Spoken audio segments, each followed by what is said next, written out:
And good point. Mr. Speaker, where do you think the support as far as dollars from Jeb Bush's campaign is going to go? Will it go to Senator Rubio? And how much does money matter in this election? I think the Bush money, and by the way, if there was malpractice in politics, I think Jeb Bush would have a good case to sue the people who ran his super PAC for malpractice. But the Bush money will split, I think, probably 80 or 90% for Rubio and a small amount for John Kasich. But I think that that money, once somebody who they're comfortable with, and I think they're uncomfortable with Cruz and they're very uncomfortable with Trump. Well, they are uncomfortable with Trump, the GOP establishment. You talk to the GOP establishment. I mean, you're part of it for the most part. This is their nightmare scenario. What are they trying to do? Oh, I think they live in a fantasy land right now.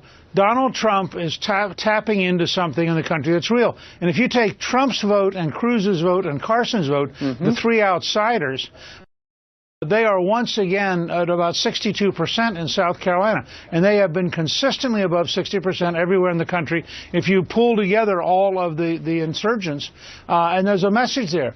People believe the country's decaying. They believe Washington is the heart of that decay. They want somebody who's going to kick over the table and change Washington. Yeah. That's why Cruz has done so well, and it's why Trump has done so well. What's interesting is I remember Mitt Romney, one of his great advantages was money, and that's why a lot of you guys couldn't keep up. This time, the billionaire is spending the least amount of money and running away with this thing. Well, it's going to make that's because of you guys.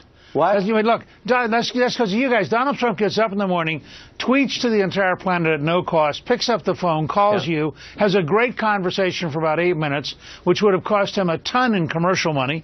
And meanwhile, his opponents are all out there trying to raise the money to run an ad. Well, I mean, people Nobody make believes decisions. the ad. Dude, people make decisions. Mitt Romney made a decision. For 3 months, he wouldn't do us at all. I mean, people decide for a while. Jeb Bush wouldn't hop on any television at all. Hillary Clinton didn't do anything in the beginning. Donald Trump, from day one, made himself available to big and small. Plus, he's invented scenarios where suddenly he's got all this free media and people, look, you know, that Pope thing at the end of the week, who wasn't talking about that? Look, you could say that Trump is the candidate Fox and Friends invented.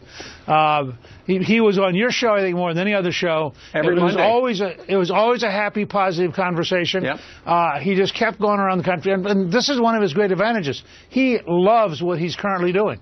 And he is having a ball. That gives him more energy. Yep. And the fact that he can get on his plane to go back home, to get up in the morning, get back on his plane, a pretty comfortable life for a presidential candidate. You know what?